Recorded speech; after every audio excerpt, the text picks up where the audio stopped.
My name is Sarah Michelle Thompson, and the day my sister Jessica laughed at my $20 grocery budget, I knew something fundamental had shifted between us.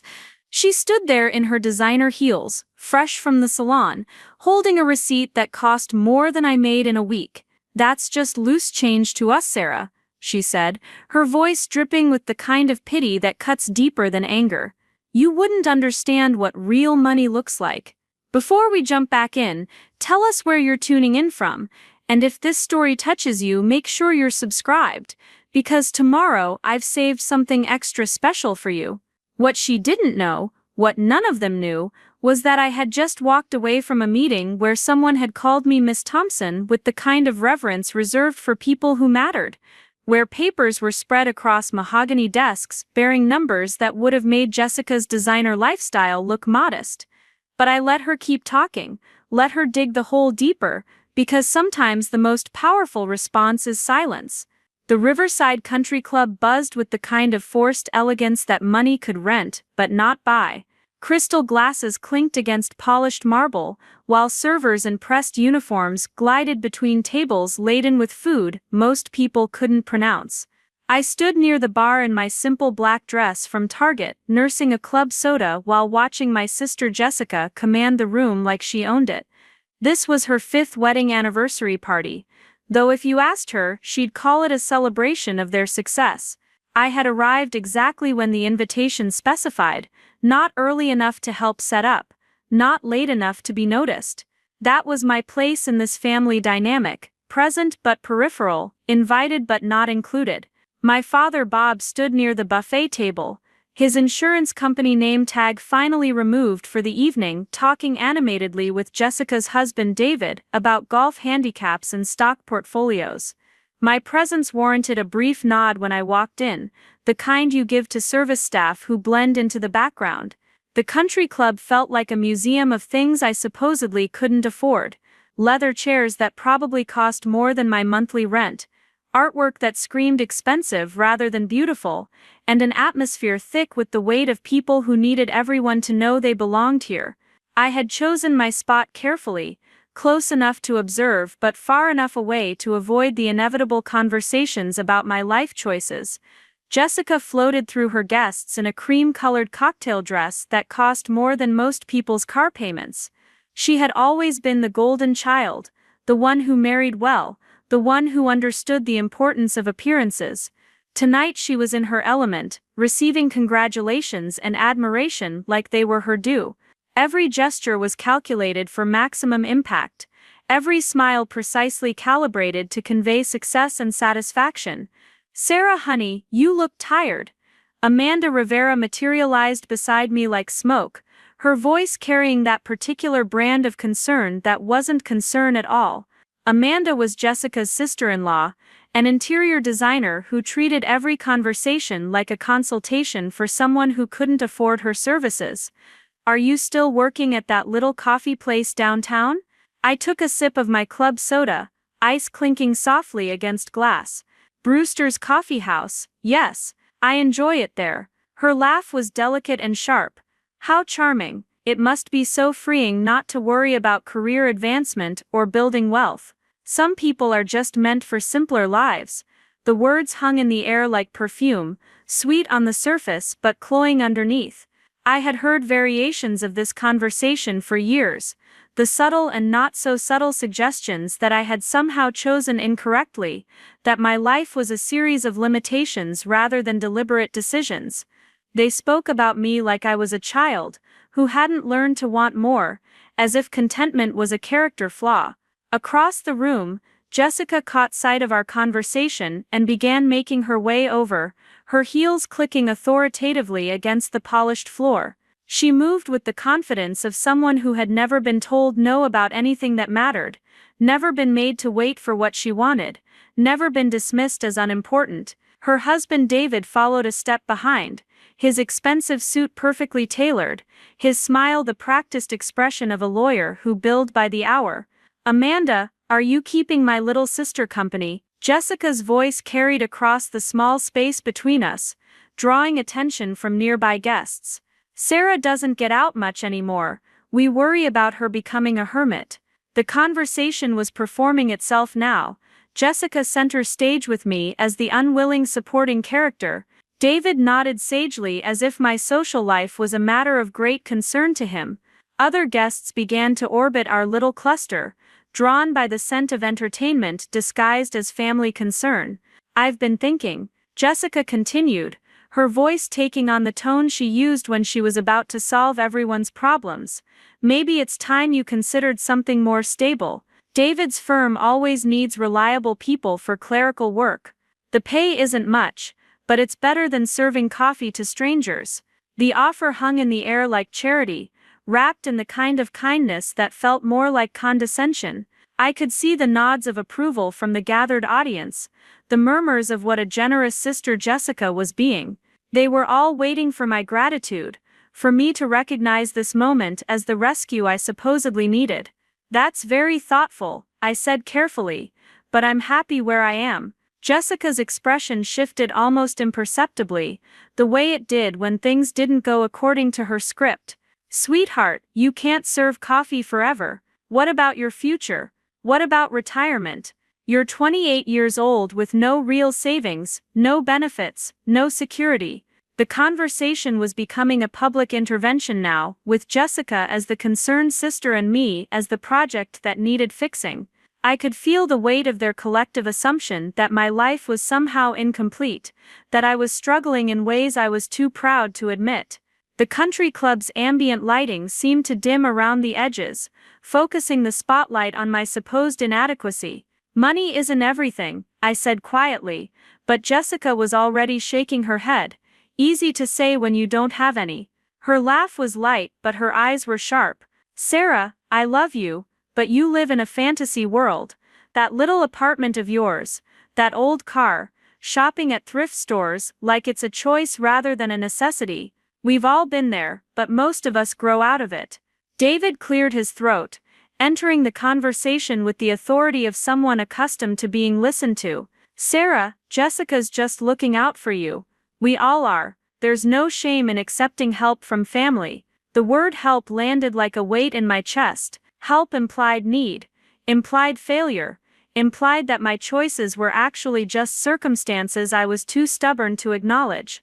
Around us, the party continued with its careful orchestration of success and satisfaction, but our little corner had become a stage for my supposed rehabilitation. Amanda touched my arm with practiced sympathy. We just want to see you happy, Sarah. Really happy, not just pretending to be content with less than you deserve. Less than I deserve. The phrase. Preparing and narrating this story took us a lot of time, so if you are enjoying it, subscribe to our channel. It means a lot to us. Now back to the story. Echoed in my mind as I looked around at their faces, each one arranged in an expression of concern that felt more like judgment. They had decided, collectively and without consultation, that my life was insufficient, that my contentment was delusion, that my choices were actually just limitations I had learned to accept. I appreciate your concern, I began, but Jessica was already moving to her closing argument. Look, I know you're proud, I know you want to figure things out on your own, but pride doesn't pay rent, Sarah. Pride doesn't build a future. She paused, letting her words settle like dust in sunlight.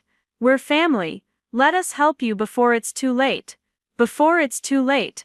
The words suggested urgency, a crisis that only they could see, a disaster that only their intervention could prevent. I stood there surrounded by crystal and marble, by designer clothes and practiced smiles, feeling like an exhibit in a museum of good intentions. The moment stretched like elastic, everyone waiting for my response, for my capitulation, for my grateful acceptance of their version of my reality. Instead, I set my club soda down on the nearest surface and reached for my small purse, the kind that held exactly what it needed to hold and nothing more. Jessica, I said, my voice carrying a clarity that surprised even me, what if I told you that everything you think you know about my situation is wrong? Her smile faltered just slightly, the first crack in her certainty. What do you mean? I looked around at their faces, at the gathering crowd of witnesses to what they thought would be my moment of grateful surrender. What if I told you that the person you've been trying to save has been protecting something you never even knew existed? The question hung in the air like incense, heavy and mysterious. David's lawyer instincts seemed to activate, his posture shifting slightly as if he sensed a change in the courtroom dynamic. Amanda's expression moved from sympathy to curiosity. Jessica's confidence wavered like a candle in wind. "Sarah, what are you talking about?" Jessica's voice carried a note I had never heard before, something that might have been uncertainty. I reached into my purse and pulled out a business card, cream-colored with elegant lettering, Sterling and Associates Wealth Management. I placed it on the high-top table beside my abandoned drink, the small rectangle of paper somehow commanding attention in the space between us. 3 years ago, when I turned 25, I received a certified letter from this company. I let my finger rest on the card's edge. They had been trying to reach me for months. The party seemed to continue around us, but our little cluster had gone quiet. Jessica picked up the card, her eyes scanning the expensive printing, the downtown address, the kind of understated elegance that suggested serious money. "A wealth management company wanted to reach you." David's legal training made him the first to ask the obvious question, though his tone suggested he was still expecting a punchline. "Not wanted to reach me. Needed to reach me." I paused, letting the distinction sink in. There was something that belonged to me, something I never knew existed. Jessica was staring at the card like it might dissolve in her hands. "Sarah, this doesn't make sense. Wealth management companies don't just randomly contact people who work at coffee shops." "You're right," I agreed. "They don't contact people randomly. They contact people who have wealth to manage." The words dropped into the conversation like stones into still water, creating ripples that spread outward through the group. Amanda's carefully composed expression cracked slightly. David's eyebrows drew together in the way they did when he encountered an unexpected legal precedent. Jessica's mouth opened slightly, but no words came out. "That's impossible," Jessica finally managed. "Sarah, you live in a one-bedroom apartment. You drive a car that's older than some of my shoes. You count quarters for laundry money." "Do I?" I asked gently. "Or is that what you assumed?" The question sat between us like a puzzle with missing pieces.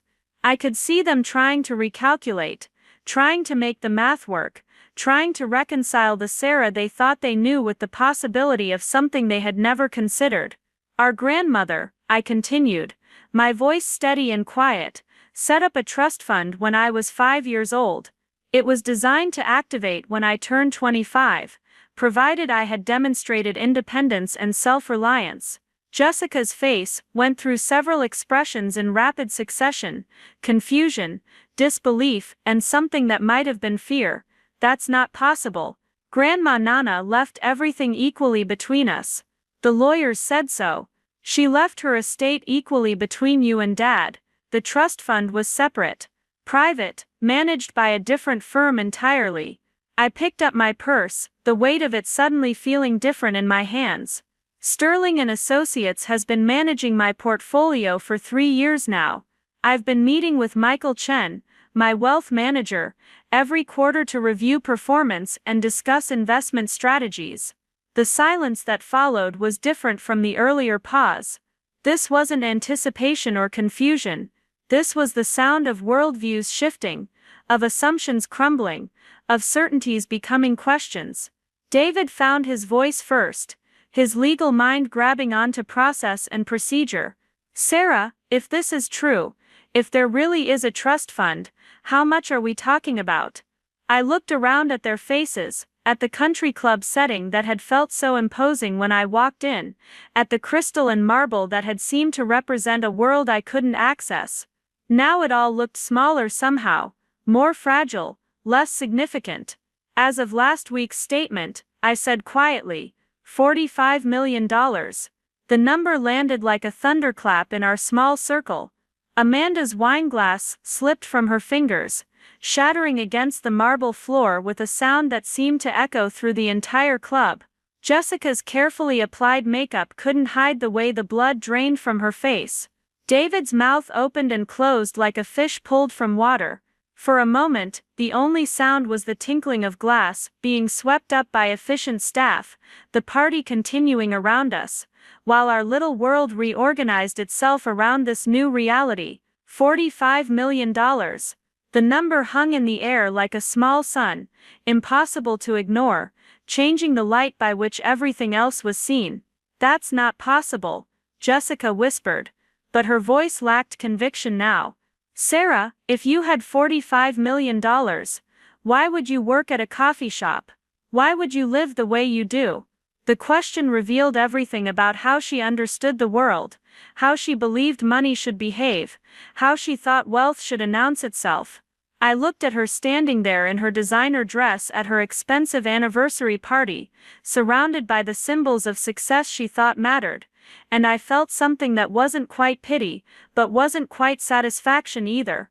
Because, I said gently, Nana's letter made it very clear. The money was there if I needed it, but only after I had proven I could build a life worth living without it. She wanted me to choose who I was before I chose what I wanted. The revelation hung between us like a bridge neither of us was sure we wanted to cross. I could see Jessica trying to process this information, trying to reconcile 3 years of pitying me with the possibility that I had been sitting on a fortune the entire time. The mathematics of our relationship suddenly looked very different. So every time we offered to help, David said slowly, his lawyer's mind working through the implications, every time we worried about your future, every time you called my life choices naive or my contentment delusion, I finished quietly, I was choosing to live simply because I could afford to live any way I wanted. The party swirled around us, crystal and laughter and the careful choreography of social success, but our conversation had become something else entirely. It had become a reckoning, a moment when years of assumptions met an undeniable new reality, and I stood at the center of it, no longer the family member who needed saving, but the one who had been quietly, deliberately, authentically free all along. Part 2. The Philosophy of Hidden Wealth. The shock on their faces told me everything I needed to know about how they saw the world. Money to them was performance.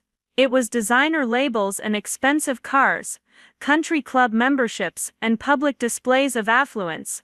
The idea that someone could possess extraordinary wealth and choose to live quietly was as foreign to them as speaking in tongues. They couldn't comprehend that I had been rich in the truest sense all along, rich enough not to care about appearing rich. I had learned something in those 3 years since Michael Chen first called me that most people never discover. Real wealth isn't about what you own, or how you spend, it's about having so many options that you can choose the ones that actually matter to you.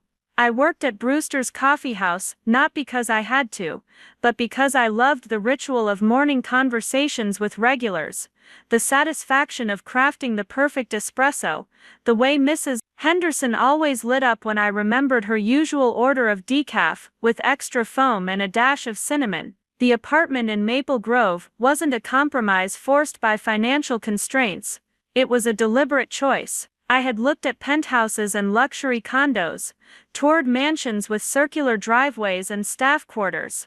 But there was something pure about my small space with its single bedroom and kitchen window that faced east. Every morning, sunlight streamed through those windows and hit my coffee mug just right, creating patterns on the wall that no amount of money could improve upon. That moment of perfect contentment, that daily reminder that happiness lived in details rather than square footage, was worth more to me than any showcase home. My old Honda Civic had been a gift from my father when I graduated high school, back when he still believed I might amount to something conventional. I could have replaced it 100 times over with luxury vehicles that announced my worth to every passing stranger. Instead, I maintained it carefully, took it to Eddie's garage downtown, where he knew every bolt and gasket by heart. There was honesty in that relationship, in Eddie's straightforward assessments and fair prices, in the way he never tried to sell me services I didn't need.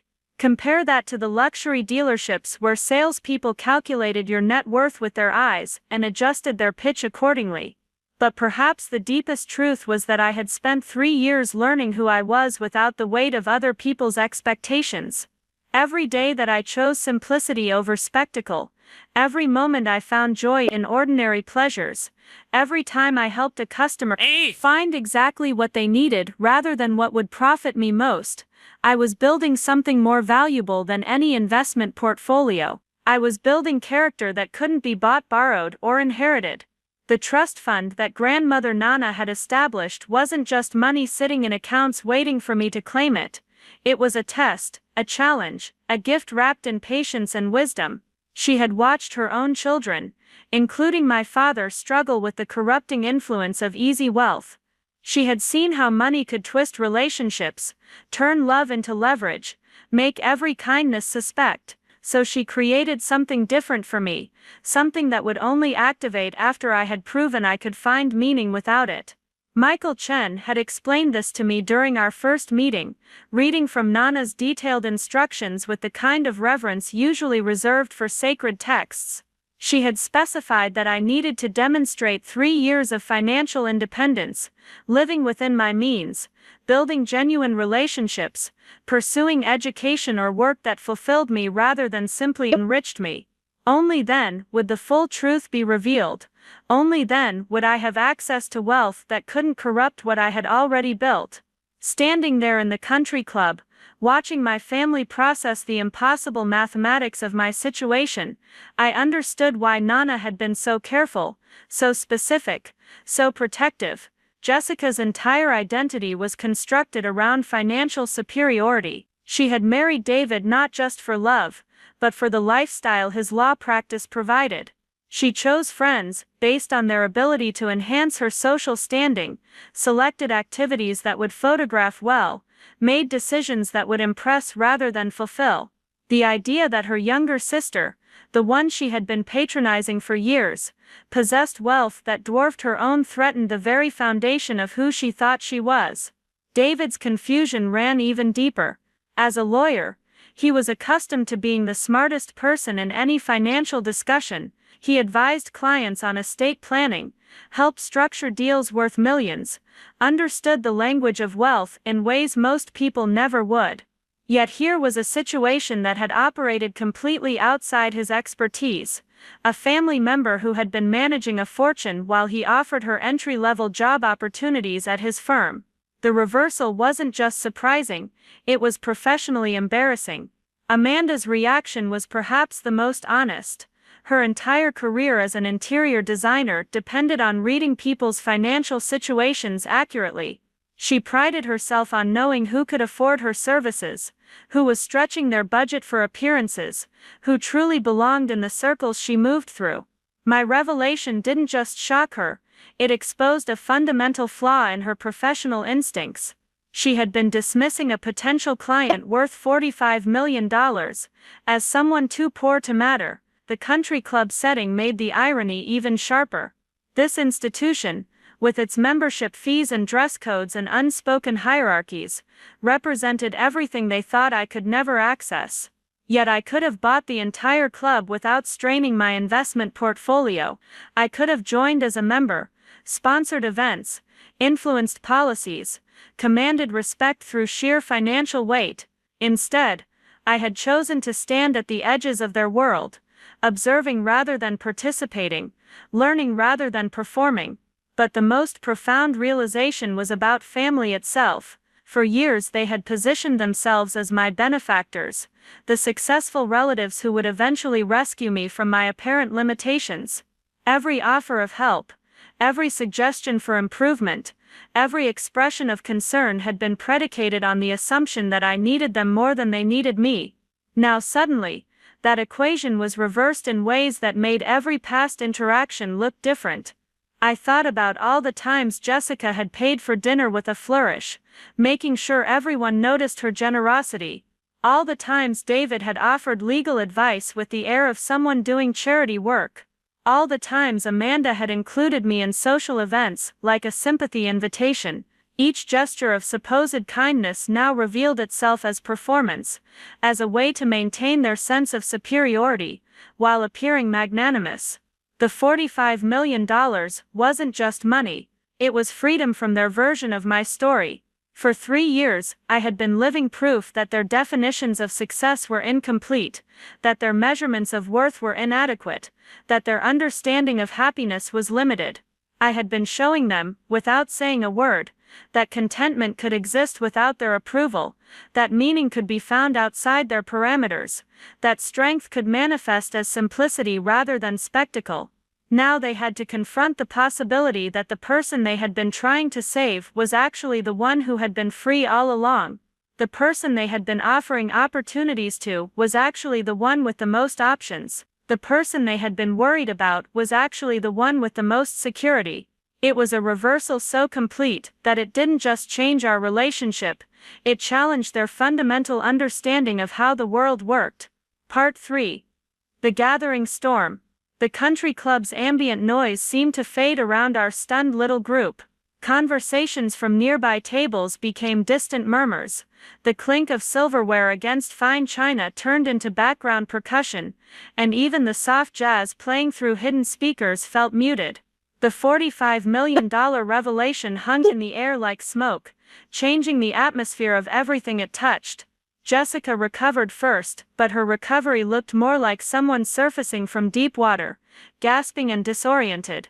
"Sarah, this is insane. If what you're saying is true, if you really have access to that kind of money, then why?" Her voice cracked slightly on the last word.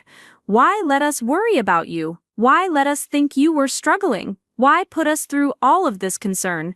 The question revealed so much about how she experienced the world. To Jessica, my choice to live simply while possessing wealth was not just incomprehensible, it was cruel. In her mind, I had been deceiving them, allowing them to waste emotional energy on unnecessary worry, letting them play roles in a drama where the script was fundamentally false. She couldn't see it as a test of their love or a proof of my independence.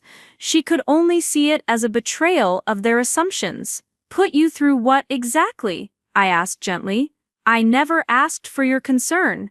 I never requested your help. I never complained about my situation or suggested I was unhappy with my choices." David stepped forward, his lawyer instincts engaged now, his tone shifting from social conversation to something resembling cross-examination. "But Sarah, you had to know how it looked. You had to understand that family members would naturally worry about someone living so far below their potential. Below their potential." The phrase hung there like a judgment, revealing how they had categorized every aspect of my existence. My apartment wasn't a home I had chosen. It was evidence of limited ambition. My job wasn't work that fulfilled me. It was a placeholder until I figured out something better. My contentment wasn't genuine happiness. It was resignation disguised as acceptance. "What if," I said, looking directly at David, "my potential isn't measured by the same metrics you use? What if success, for me, isn't about accumulating symbols of wealth, but about living authentically regardless of what others think?" Amanda's nervous laugh cut through the tension like a blade. "Sarah, that's very philosophical, but you can't tell me you don't see the irony here. All this time we've been feeling sorry for you, including you in things out of kindness, making sure you didn't feel left out, because we thought you couldn't afford to participate fully." The admission was more honest than she probably intended. It confirmed what I had suspected for years. My inclusion in family events wasn't based on love or genuine desire for my company. It was based on pity, on their perception of me as someone who needed their charity to access experiences I couldn't otherwise afford. Every invitation, every paid dinner, every gesture of inclusion had been tainted by their assumption of my inadequacy. "So you're angry," I said, carefully, "not because I kept a secret, but because your pity was misplaced." Jessica's face flushed, the elegant composure she had maintained all evening beginning to crack. "That's not fair, Sarah. We love you. We've always included you, always made sure you felt part of the family, even when—" She paused, catching herself before finishing the sentence, but the implication hung in the air anyway. "Even when what?" I pressed gently. "Even when you thought I was a disappointment. Even when you believed I had failed to live up to the family's standards. even when you saw me as someone who needed to be managed rather than simply accepted. The country club's carefully orchestrated atmosphere of success and celebration formed a stark backdrop to our unfolding family drama. Other guests continued their conversations about vacation homes and private schools, about investment portfolios and charitable galas, about all the markers of achievement that my family had assumed were beyond my reach. The irony wasn't lost on me that I could have participated in any of those conversations from a position of actual expertise, rather than pretended interest. David cleared his throat, attempting to restore some semblance of rational discussion to what was becoming an emotional minefield. Sarah, let's assume everything you're saying is accurate. Let's assume there really is a trust fund worth $45 million. The question now is what you plan to do with this information, with this resource. The question was careful, calculated, the kind attorneys ask when they're fishing for information that might be useful later, but it also revealed David's inability to understand that the money itself wasn't the point. He was already thinking about investment strategies, tax implications, estate planning opportunities. He couldn't conceive that someone might possess extraordinary wealth and not center their entire life around maximizing it. I plan to continue doing exactly what I've been doing, I said simply, working at Brewster's Coffee House, living in my apartment, driving my Honda, making choices based on what brings me satisfaction, rather than what impresses other people. Amanda's perfectly crafted expression cracked entirely. You're going to keep serving coffee. Sarah, do you understand what $45 million means? You could travel anywhere, buy anything, do whatever you want. You could have the life we all thought you deserved, but couldn't access. The life you all thought I deserved. The phrase revealed the core of their confusion. They had constructed an elaborate narrative about my limitations, my struggles, my need for rescue. In that narrative, I was a victim of circumstances who would naturally embrace luxury and status if only I had the opportunity, the possibility that I might genuinely prefer simplicity, that I might find authentic happiness in ordinary pleasures, that I might choose contentment over consumption, was literally incomprehensible to them. Jessica's voice took on the tone she used when explaining obvious things to slow children. Sarah, sweetheart, I think you're in shock. This is overwhelming news. Maybe we should call Michael Chen tomorrow, verify the details, help you understand your options. Clearly you need time to process what this means for your future. The condescension in her voice was breathtaking. Even faced with evidence that I possessed wealth that dwarfed their own, even confronted with proof that I had been making deliberate choices rather than accepting limitations, she still couldn't abandon her position as the older, wiser sister who knew what was best for me. In her mind, my response to sudden wealth should mirror her own values.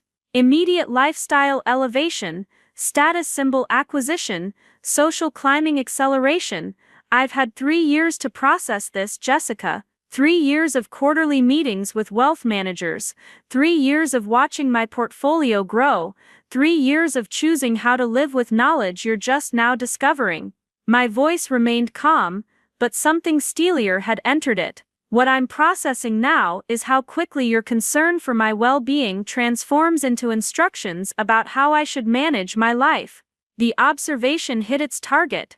Jessica's face went through several expressions, rapid succession: surprise, denial, anger, and something that might have been recognition. For just a moment, the mask of concerned older sister slipped, revealing something harder and more calculating underneath.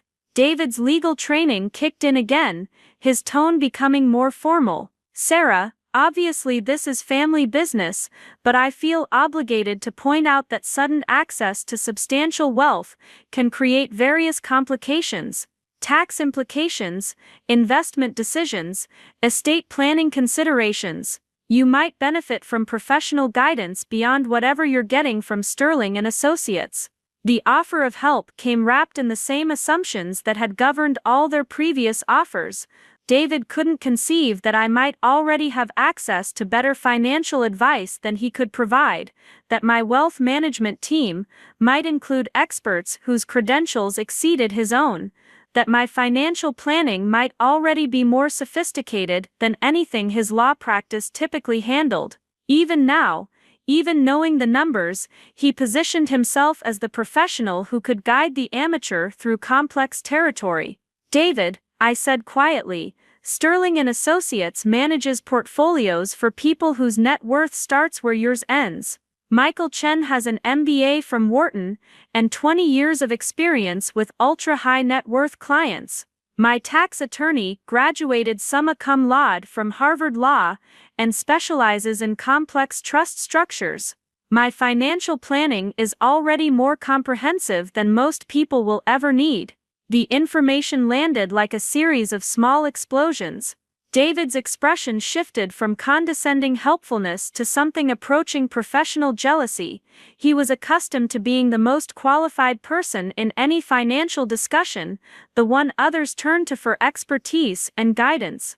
Learning that his sister-in-law had access to legal and financial resources that surpassed his own wasn't just surprising, it was professionally humbling in ways that went beyond simple family dynamics. The party continued around us, but our little cluster had become an island of tension in an ocean of celebration. Other guests occasionally glanced in our direction, perhaps sensing drama, but unable to identify its source. The beautiful people in their beautiful clothes continued their beautiful conversations, unaware that the fundamental dynamics of one family were reshaping themselves in real time just a few feet away. I looked around at their faces, at the confusion and resentment and wounded pride that my revelation had created, and I felt something shift inside me.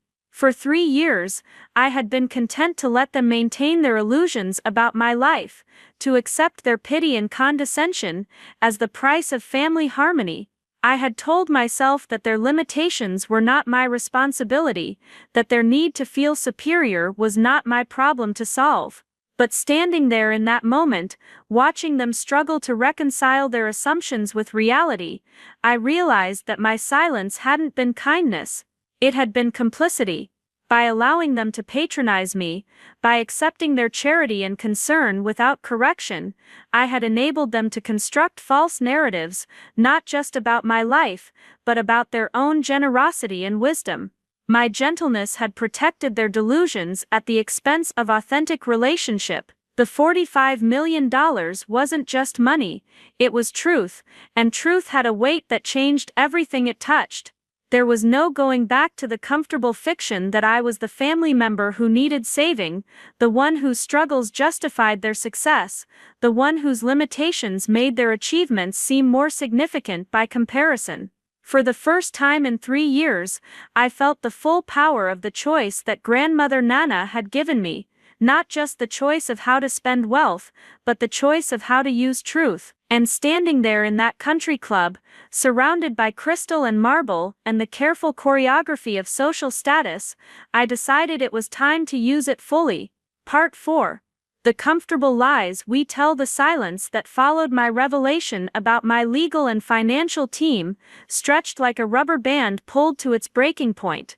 I could see each of them processing the information, trying to fit this new reality into the comfortable categories they had used to organize their understanding of our family hierarchy. Jessica's fingers worried the stem of her champagne flute, while David stared at me like I was a legal precedent he couldn't quite classify. Amanda had gone very still, the kind of stillness that suggests someone is recalculating everything they thought they knew, but it was my father's approach that changed the entire dynamic of the evening.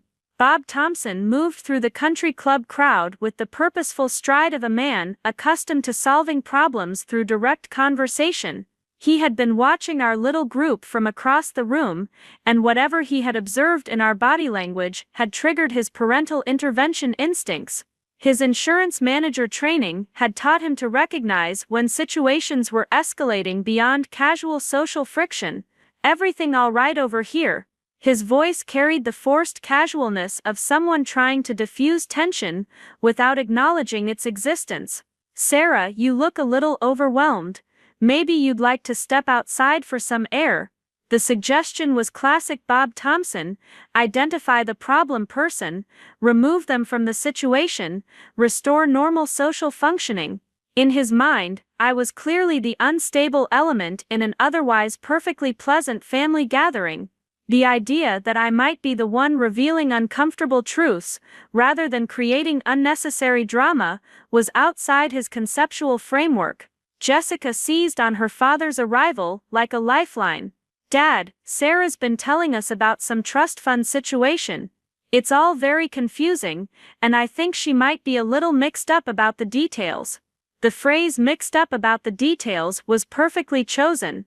It suggested that I was suffering from some combination of wishful thinking and poor information, rather than delivering factual revelations that threatened their worldview. It positioned Jessica as the concerned family member, trying to protect everyone from my delusions, rather than as someone whose assumptions were being systematically demolished. Bob's expression shifted into the patient tolerance he had always shown when I disappointed him with impractical ideas or unrealistic ambitions. Sarah, honey, I think there might be some misunderstanding about your grandmother's estate. We went through all the paperwork very carefully when she passed. Everything was distributed according to her will. His certainty was absolute and completely wrong, but it revealed something important about how he had always processed information that didn't fit his preferences. When grandmother Nana was alive, she had tried several times to explain her financial arrangements to him, to hint at the separate provisions she was making for my future. But Bob had the kind of selective attention that filtered out information he found inconvenient or uncomfortable. He heard what confirmed his existing beliefs, and dismissed what challenged them. Dad, I said gently, the trust fund was never part of Nana's estate. It was established separately, managed by different attorneys, designed to operate independently of any probate proceedings. His expression didn't change, which told me everything I needed to know about his capacity for processing information that contradicted his established understanding. Bob Thompson had spent 25 years in insurance, a profession that rewarded skepticism and careful risk assessment, but his professional skills seemed to abandon him when it came to family situations that might require him to admit he had been wrong about something important. Sarah, I think you might have been contacted by some kind of scam operation. These people prey on family members after deaths, especially when there's been any kind of inheritance. They convince you there's hidden money, get you to pay fees for processing, then disappear with whatever they can steal. His voice carried the authority of someone explaining obvious fraud to a naive victim. The explanation was so reasonable, so protective, so completely wrong, that it actually impressed me. Bob had managed to construct a narrative that preserved his certainty while casting me as someone who needed rescue from my own gullibility. In his version of events, I wasn't revealing hidden wealth, I was being victimized by sophisticated criminals who exploited grief and hope for financial gain. David's legal training made him more curious about the practical details. Sarah, if there really is a trust fund, there would have to be documentation. Original trust agreements, tax filings, beneficiary notifications. These things create paper trails that can be verified. The challenge was fair and professional, the kind of request any competent attorney would make when confronted with extraordinary financial claims. But it also revealed David's assumption that I was operating from emotion rather than evidence, that my assertions were wishful thinking rather than carefully verified facts. I reached into my purse again, this time withdrawing a slim leather portfolio that I had carried to every quarterly meeting with Michael Chen. Inside were copies of every document David had mentioned, the original trust agreement with Nana's signature, the beneficiary notification letter that had been sent to me 3 years earlier, the most recent tax filings showing $45 million in managed assets, the quarterly performance reports that tracked every gain and distribution. These are copies, I said, placing the portfolio on the high-top table where everyone could see it. The originals are in Sterling & Associates' vault, but these are certified copies that should answer most of your questions about documentation. Jessica reached for the portfolio first, her hands trembling slightly as she opened the leather cover. Her eyes scanned the first document, the trust agreement that bore both Nana's signature and the notarization that made it legally binding. I watched her face change as she processed the language, the dates, the financial figures that appeared throughout the text. "This says the trust was established 12 years ago," she said quietly, her voice barely audible over the country club's ambient noise. "Sarah, you would have been 16. Why didn't anyone tell us?" The question revealed the depth of her confusion. Jessica had always assumed that family financial matters were collective business, that significant decisions would be discussed and debated among all the adults involved. The idea that grandmother Nana might have made private arrangements, might have chosen to keep certain plans confidential, might have had reasons for limiting who knew about her intentions, was genuinely shocking to her. Bob took the portfolio from Jessica's hands, his insurance background making him more systematic about reviewing financial documents. But as he read through the trust agreement, the beneficiary notifications, the performance reports that showed consistent growth over multiple years, his expression began to change. The confident dismissal faded, replaced by something that looked like confusion tinged with anger. "Helen never mentioned any of this to me," he said finally, his voice carrying a note of betrayal. "She told me everything was being handled through the estate attorney, that all her financial arrangements were straightforward and transparent." The hurt in his voice was real and deep. Bob had always prided himself on being the responsible son, the one who helped his mother with financial decisions, the one she turned to for advice about investments and insurance and retirement planning. Learning that she had made arrangements worth tens of millions of dollars without consulting him wasn't just surprising, it was a fundamental challenge to his understanding of their relationship. Amanda leaned over David's shoulder as he examined the quarterly performance reports. "These numbers," she said slowly, "they're not just talking about the principal amount, they're showing growth, distributions, reinvestments. This portfolio has been actively managed for years." Her observation was accurate and important. The documents didn't just prove that a trust fund existed, they demonstrated that it had been professionally managed, that it had grown substantially since its creation, that I had been receiving regular reports and updates about its performance. This wasn't money sitting dormant in some forgotten account. This was a sophisticated financial instrument that required ongoing attention and expertise. David's expression had shifted from skeptical to professionally impressed. As someone who worked with wealthy clients, he recognized the quality of the documentation, the sophistication of the investment strategies, the level of legal and financial expertise that had gone into structuring the trust. This wasn't amateur hour financial planning, this was the kind of comprehensive wealth management that only the truly affluent could access. "Sarah," he said carefully, "I have to ask. If you've known about this for 3 years, if you've been meeting with wealth managers and tax attorneys, if you've been watching this portfolio grow to $45 million, why continue working at a coffee shop? Why maintain a lifestyle that suggests financial constraint?" The question was the heart of their confusion, the puzzle piece that didn't fit their understanding of how rational people behaved.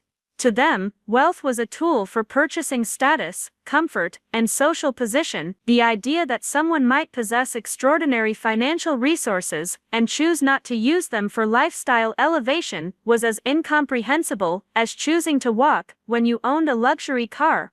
"Because," I said, looking around at their faces, at the mixture of confusion and resentment and wounded pride that my revelations had created, "I wanted to learn who I was before I learned what I could buy. I wanted to build relationships based on genuine connection rather than financial attraction. I wanted to discover what brought me authentic satisfaction rather than what impressed other people." The explanation hung in the air between us, simple and complex at the same time, simple because it described a straightforward desire for authenticity, complex because it challenged every assumption they had made about motivation, success, and the proper relationship between wealth and identity. Jessica closed the portfolio slowly, her movements careful and deliberate. "So all this time," she said, her voice barely above a whisper, "when we were worried about your future, when we were trying to help you find better opportunities, when we were including you in things, because we thought you couldn't afford them otherwise, you were actually wealthier than all of us combined." The statement wasn't a question, but it carried the weight of someone trying to process a fundamental reversal of everything she had believed about our family dynamics. For years, she had positioned herself as the successful sister, the one who had figured out how to navigate adult responsibilities, the one whose lifestyle represented achievement and security. Now she had to confront the possibility that her younger sister, the one she had been patronizing and pitying, actually possessed resources that made her own accomplishments look modest by comparison. The country club setting, with its careful displays of affluence and status, suddenly felt different around us. The crystal glasses and marble surfaces, the designer clothing and expensive jewelry, all the symbols of success that had seemed so significant when I walked in now appeared smaller, more fragile, less impressive. Not because they lacked value, but because I now understood that I could afford any of them without strain, that my choice to live differently had been exactly that, a choice rather than a limitation. But perhaps the most significant shift was in how I saw myself in relation to their expectations. For 3 years, I had been content to let them maintain their illusions, to accept their condescension as the price of family harmony. I had told myself that their need to feel superior wasn't my responsibility to challenge, that their assumptions about my limitations weren't my burden to correct. Now I understood that my silence hadn't been kindness, it had been a form of deception that served no one's best interests. By allowing them to patronize me, by accepting their charity, without revealing my true circumstances, I had enabled them to construct false narratives about both my life and their own generosity. I had protected their delusions at the expense of authentic relationship. Standing there in that moment, surrounded by the debris of their shattered assumptions, I realized that the $45 million was about to become the least important part of this story. The real revelation wasn't about money at all, it was about truth, and how the absence of truth had shaped every interaction we'd had for years. The comfortable lies we tell ourselves about other people's lives, about our own superiority, about the reasons we offer help or express concern, were about to be examined in ways that none of us had expected. When the evening began, and I was no longer willing to be complicit in maintaining those lies, regardless of what their exposure might cost any of us. Part 5. When assumptions crumble. The weight of revelations settled over our small group like dust after demolition. I could see each family member struggling to reorganize their understanding of the past 3 years, trying to reconcile the Sarah they thought they knew with the Sarah who had just dismantled every assumption they'd held about my life. The country club buzzed with its usual symphony of success and celebration around us, but our corner had become something else entirely, a surgical suite where comfortable illusions were being methodically removed. Jessica set down her champagne glass with the careful precision of someone whose hands weren't entirely steady. "I need to understand something," she said, her voice carrying a control that seemed to require tremendous effort. "When you said you were happy with your choices, when you told us you didn't need help, when you acted like our concern was unnecessary, you knew you had access to more money than any of us had ever seen." The accusation hung between us like a blade. In Jessica's mind, I had committed a fundamental betrayal by allowing them to worry about me when worry was unnecessary, by accepting their pity when pity was misplaced, by letting them feel superior when superiority was an illusion. She couldn't see my choice to live simply as authentic preference, she could only see it as elaborate deception designed to make them look foolish. I knew I had access to financial security, I corrected gently, but knowing you have money and needing to use it are different things. I was genuinely happy with my life, genuinely satisfied with my choices, genuinely content with what I had built. The trust fund didn't change those facts, it just meant I had chosen my circumstances rather than having them imposed on me. David leaned forward, His legal training engaged now in a way that went beyond casual family conversation. "Sarah, you have to understand how this looks from our perspective. We've spent years making decisions based on what we believe to be your financial situation. Jessica has paid for family dinners. Dad has offered to help with your car repairs. I've mentioned job opportunities at my firm. We've all shaped our behavior around the assumption that you needed support. We were in a position to provide." The indictment was carefully constructed and completely accurate. They had indeed made decisions based on false information, had offered help I didn't need, had positioned themselves as benefactors to someone who possessed resources that dwarfed their own. But David's framing revealed something important about how he understood relationships as transactions based on accurate assessment of relative need and capacity. "And how does it feel," I asked quietly, "to discover that your generosity was based on assumptions rather than requests? That your help was offered to someone who never asked for it? That your sense of superiority was built on information you never bothered to verify?" The questions landed like individual weights, each one adding to the pressure that was building in our small circle. Bob shifted uncomfortably, his insurance background making him recognize when risk assessment had gone fundamentally wrong. Amanda's perfectly composed expression began to crack around the edges, revealing something raw or underneath. "Sarah, that's not fair," Jessica said, but her voice lacked conviction. "You can't blame us for making reasonable assumptions based on observable evidence. You work at a coffee shop, live in a modest apartment, drive an old car, shop at thrift stores. What were we supposed to think?" The defense was logical and revealed everything about how she processed information about other people's lives. Jessica operated from a worldview where external circumstances reliably indicated internal realities, where lifestyle choices accurately reflected financial constraints, where appearance provided trustworthy data about capability and need.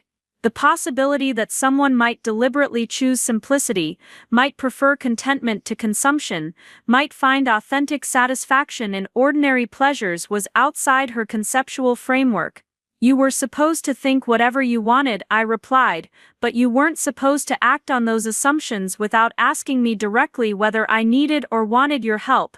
You were supposed to recognize that your observations might be incomplete, that your interpretations might be influenced by your own values and priorities, that your conclusions might say more about your limitations than mine." Amanda finally found her voice, though it came out sharper than her usual carefully modulated tone. "So what was this, Sarah? Some kind of test, some elaborate psychological experiment to see how long you could fool us? Some way to prove that we're all shallow materialists who only value people based on their apparent wealth?" The accusation cut closer to truth than she probably intended. There had been something experimental about my choice to remain silent, something that resembled testing in the way I had observed their behavior while withholding information that would have changed it. But calling it a test suggested deliberate manipulation, conscious deception designed to trap them in revealing their true natures. "It wasn't a test," I said carefully.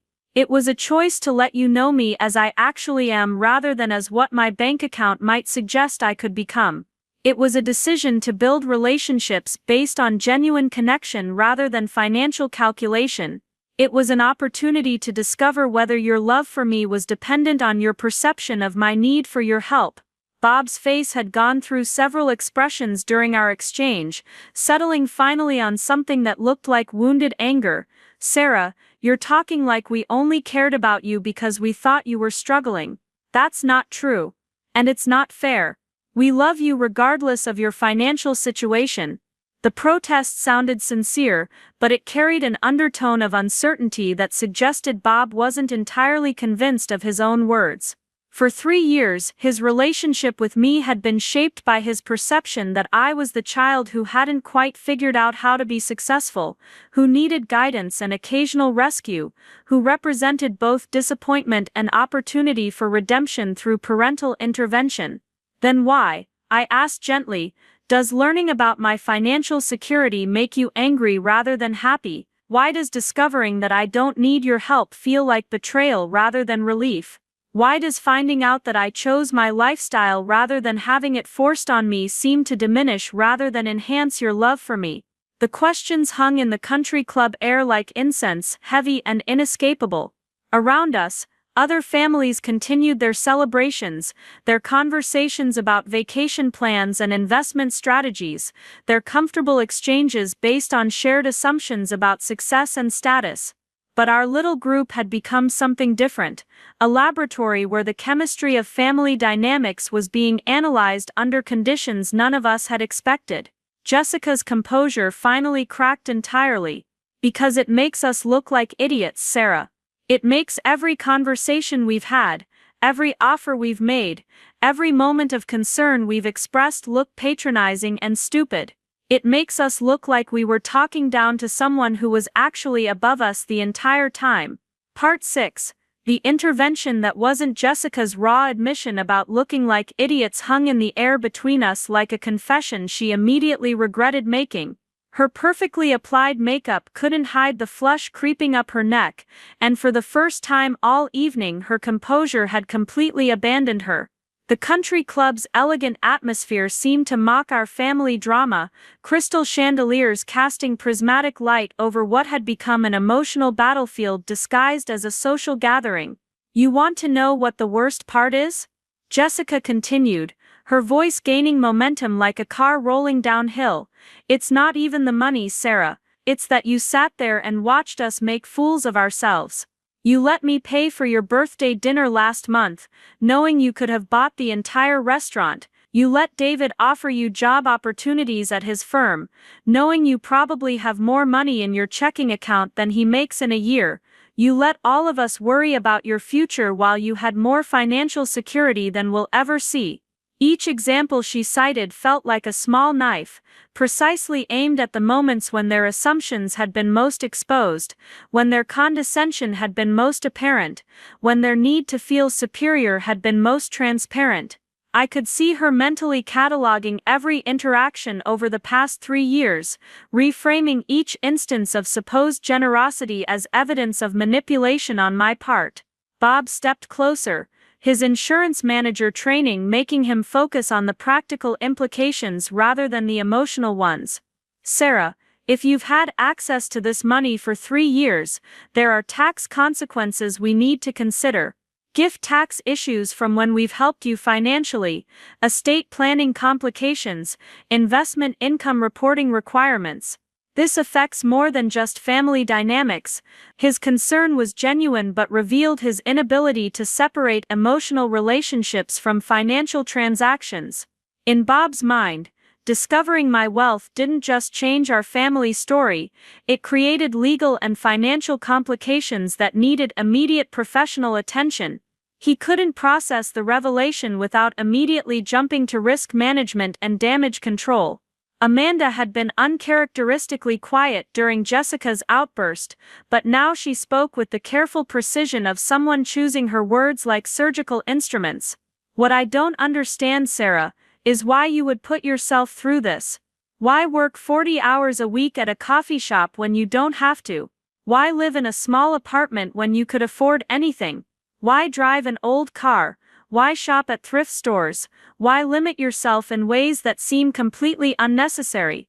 The questions revealed Amanda's fundamental inability to comprehend that someone might choose simplicity over luxury, might prefer authenticity over appearance, might find genuine satisfaction in ordinary experiences that couldn't be purchased or upgraded.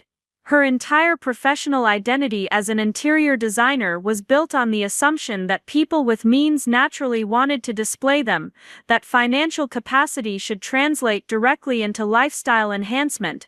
Because, I said, looking around at their faces, I wanted to learn who I was when no one was trying to impress me, influence me, or use me. I wanted to build relationships with people who valued me for my character rather than my connections. I wanted to discover what brought me joy rather than what brought me status. David shook his head, his legal training making him focus on precedent and process. Sarah, that's a luxury most people can't afford. The luxury of choosing poverty, of playing at being working class, of experimenting with limitation while knowing you have an escape route. Do you realize how privileged that sounds to people who actually struggle with financial constraint?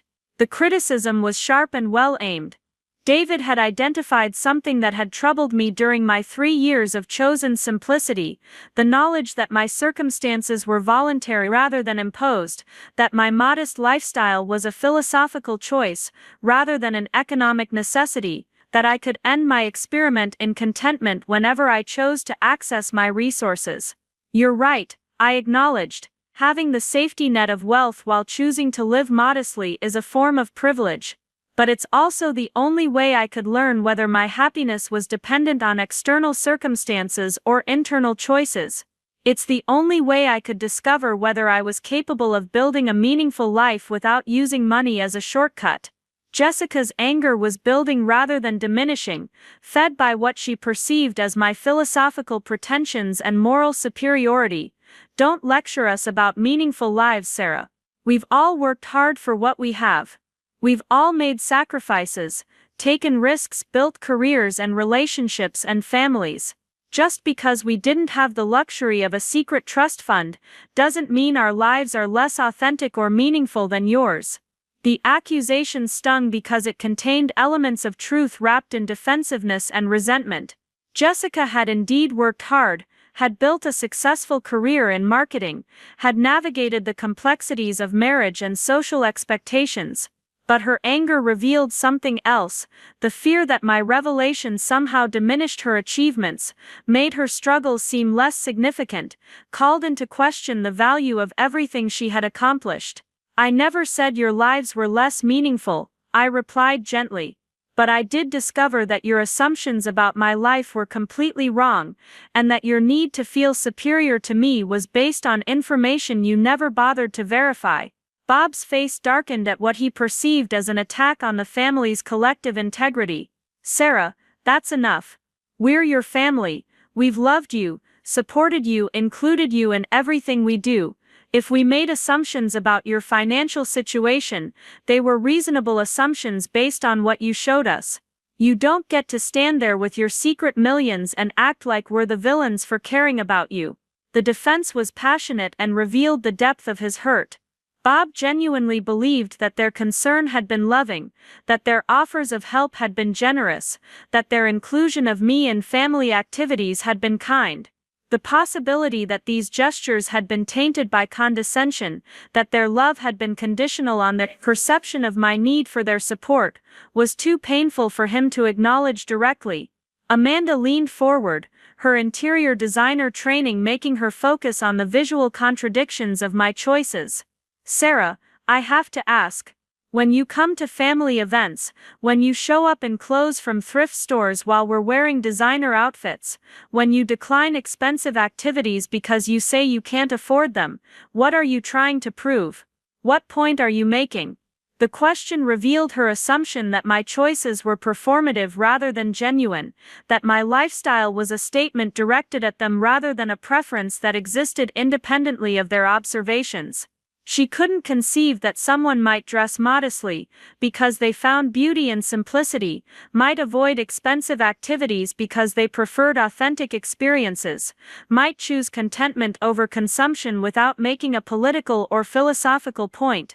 I wasn't trying to prove anything to you, I said. I was trying to prove something to myself.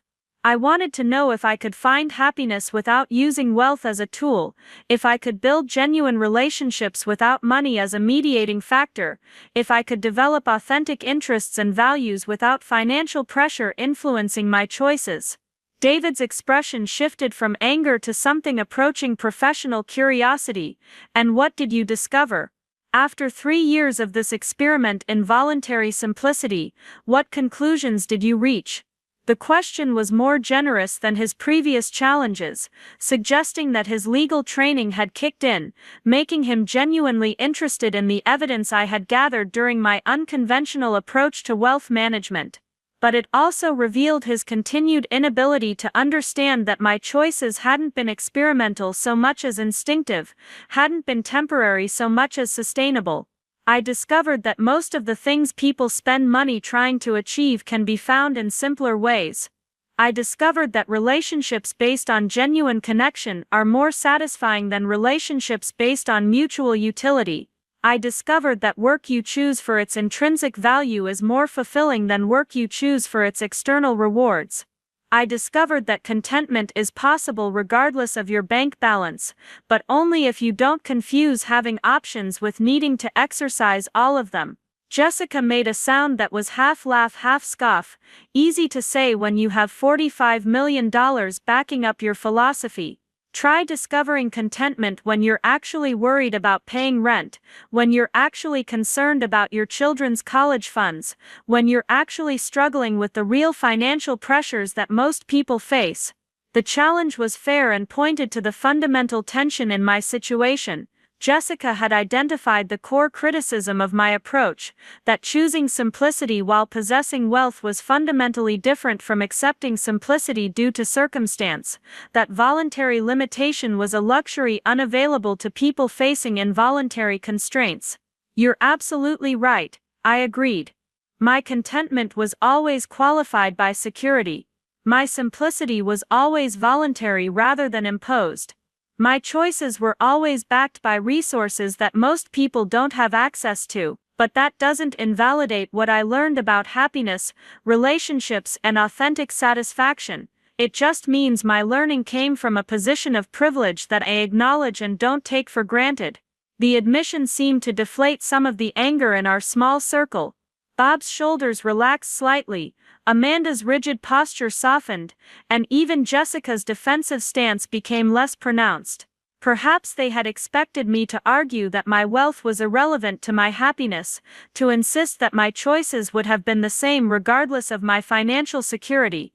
Instead, I had acknowledged what they all knew intuitively, that having options changes everything, even when you choose not to exercise them. But the momentary easing of tension was interrupted by David's legal mind focusing on a practical concern that none of us had yet addressed directly. Sarah, there's something else we need to discuss. If you've had access to this money for 3 years, if you've been meeting with wealth managers and making financial decisions, if you've been managing a $45 million portfolio, then you've also been making choices about how much of this information to share with family members who might be affected by your decisions. The observation was careful and strategic, the kind of point an attorney makes when they're building toward a larger argument.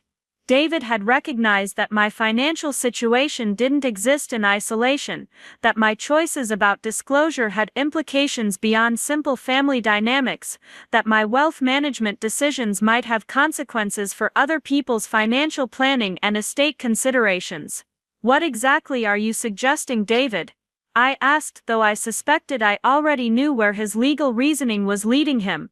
His response was measured and professional, the tone he used when delivering difficult news to clients.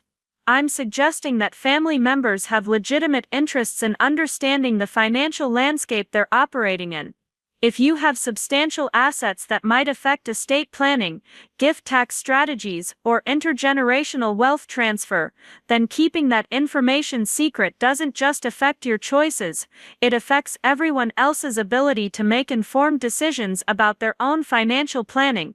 The argument was sophisticated and compelling, revealing David's ability to frame personal family issues in terms of broader legal and financial principles. He had identified a genuine tension in my approach, the possibility that my privacy about my wealth had prevented other family members from making optimal decisions about their own financial strategies. Jessica seized on David's point with obvious relief, finally finding an argument that felt more legitimate than simple hurt feelings. Exactly, Sarah, if we had known about your resources, we might have made different choices about our own financial priorities. We might have saved differently, invested differently, planned differently. Your secrecy didn't just affect you, it affected all of us. The accusation was gaining momentum now, supported by David's legal framework and Jessica's emotional investment in being right about something.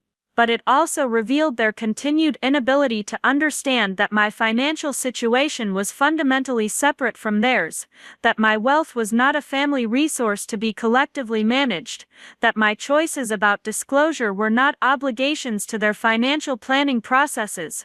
My money was never your money, I said quietly. My wealth was never a factor in your financial decisions because it was never available for your financial decisions. The trust fund belongs to me alone, is managed according to my instructions, and exists independently of any family financial planning considerations. Bob stepped forward, his paternal instincts engaged now in ways that went beyond simple hurt feelings. Sarah, you're missing the point. We're not saying your money belongs to us, or that we have any claim on your resources. We're saying that family members should be honest with each other about significant circumstances that affect the family dynamic. We're saying that letting us worry about you when worry was unnecessary was unkind, regardless of your philosophical reasons for doing it. The criticism was the most thoughtful and measured response I had heard from any of them, acknowledging my right to privacy while challenging the ethics of my secrecy. Bob had identified something that had troubled me during my 3 years of chosen silence, the knowledge that my family's concern for my well-being was genuine, even if it was based on incomplete information, and that allowing that concern to continue when it was unnecessary might constitute a form of emotional manipulation. You're right, I acknowledged. There were times when your worry was genuine, and my silence was unkind. There were moments when I could have eased your concerns without compromising my principles, or changing my lifestyle. There were opportunities for honesty that I chose not to take, because preserving my experiment felt more important than preserving your peace of mind. The admission seemed to create a small opening in the tension that had dominated our conversation, a moment when acknowledgement of mutual responsibility replaced the cycle of accusation and defense that had been building between us. For the first time since my revelation began, we seemed to be approaching something that resembled actual communication rather than positional warfare. But the moment of potential reconciliation was interrupted by Amanda's voice, carrying a note of discovery that changed the entire tone of our exchange. "Wait a minute," she said slowly, her interior designer training making her notice details that others might miss. "Sarah, that business card you showed us, Sterling and Associates Wealth Management. Their offices are in the financial district downtown, aren't they? In the Wellington building." The question seemed innocent enough, but something in Amanda's tone suggested she was building toward a point that none of us had yet recognized. I nodded, uncertain where her observation was leading but sensing that the shift in her attention from emotional issues to practical details might be significant. "I've been in that building," Amanda continued, her voice gaining confidence as she pursued her line of reasoning. "I did a consultation for a client who has offices on the 32nd floor. Sterling and Associates is on the 35th floor, isn't it? The penthouse level, where they only lease to the most exclusive firms, the ones that manage portfolios worth hundreds of millions of dollars." Jessica's expression began to change as she processed Amanda's information, her marketing background making her recognize the implications of premium real estate and exclusive clientele. Legal training made him understand immediately that Amanda was providing independent verification of my claims, evidence that supported rather than challenged the information I had presented. "Sarah," Amanda said carefully, "if you're really a client of Sterling & Associates, if they're really managing a $45 million portfolio for you, then you're not just wealthy. You're wealthy in ways that put you in a completely different category from anything we've ever experienced or understood." The observation hung in the country club air like a revelation within a revelation, adding weight and specificity to what had already been an overwhelming evening of discoveries.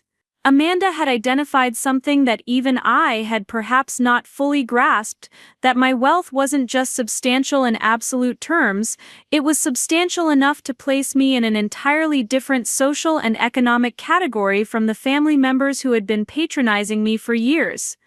The implications of that recognition were about to change our conversation in ways that none of us had anticipated, shifting our focus from family dynamics and hurt feelings to questions about identity, responsibility, and the fundamental nature of the relationships we had all assumed we understood. Part 7. The Real Numbers. Amanda's observation about Sterling and Associates' exclusive clientele settled over our group like a heavy blanket, muffling the country club's ambient sounds and making our conversation feel suddenly more serious, more consequential. I could see each family member processing this new layer of information, trying to understand not just that I had money, but that I had the kind of money that operated in rarefied circles they had never even imagined accessing. Jessica was the first to break the silence, but her voice had lost the angry edge that had characterized her earlier responses. Now she sounded smaller, more uncertain, like someone trying to navigate unfamiliar territory without a map. Sarah, when you say $45 million, are we talking about investment accounts, real estate holdings, business interests? What exactly does that number represent? The question revealed her attempt to contextualize my wealth in terms she could understand, to break it down into categories that might make it feel less overwhelming, less incomprehensible.